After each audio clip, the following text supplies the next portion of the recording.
toutes!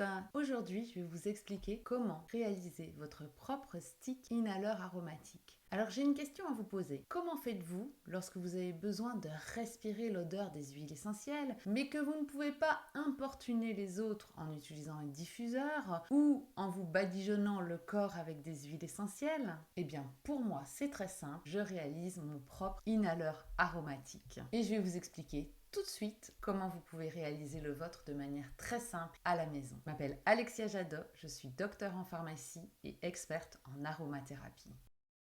Comme son nom l'indique, l'inhaleur aromatique permet de respirer des huiles essentielles avec l'avantage que personne ne les sentira autour de vous. De plus, un inhaleur aromatique est très petit, donc très facile à emporter.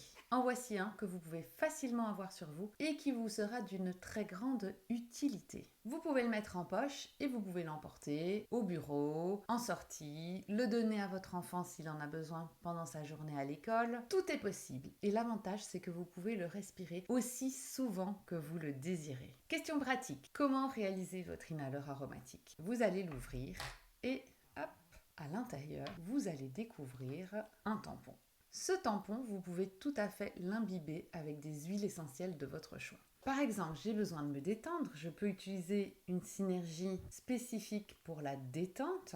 On va mettre jusqu'à 5 à 10 gouttes, de 5 à 10 gouttes, sur le tampon que je vais ensuite enfermer, remettre dans mon stick et je n'aurai plus qu'à respirer aussi souvent que je le désire. Et je pourrai le refermer quand je n'en aurai plus besoin. Comme vous le voyez, la taille de mon stick inhaleur n'est pas plus grande qu'un simple stick à lèvres et est même plus léger qu'un stick à lèvres. Et là, tout est permis. Vous pouvez réaliser tout ce que vous voulez. Par exemple, pour la rentrée scolaire, votre enfant est un peu stressé, ne se sent pas bien, vous pouvez tout à fait lui réaliser un stick inhaleur à base de mandarine et le mettre dans son cartable pour qu'il puisse être rassuré et respirer aussi souvent qu'il le désire. Vous pouvez également, comme moi, faire un spray inhaleur pour vous détendre. En hiver, vous pourrez réaliser un stick inhaleur à base d'eucalyptus, de ravinsara pour aller booster vos défenses naturelles. Si vous avez le nez bouché, je vous conseille vivement de faire une association, par exemple d'eucalyptus radié et de sapin baumier, pour un bel effet décongestionnant immédiat. Vous voyez, comme je vous l'ai dit, tout est possible. Donc à vous de choisir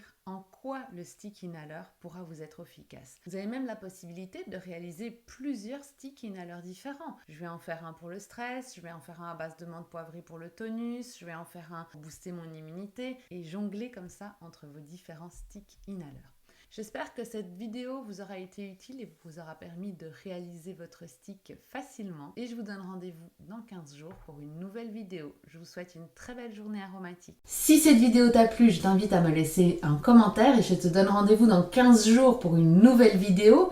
Si tu veux en apprendre plus sur les huiles essentielles et les utiliser dans ton quotidien, pense à cliquer sur le bouton s'abonner puis sur la petite cloche pour être notifié dès que je mets une nouvelle vidéo en ligne. Et c'est parti pour la transformation. Je termine avec un cadeau d'accueil. Tu recevras aujourd'hui ton guide qui te livrera les 9 erreurs à éviter lorsque tu utilises les huiles essentielles. Tu trouveras le lien pour télécharger ce guide juste en dessous de cette vidéo. Je te souhaite une belle journée aromatique.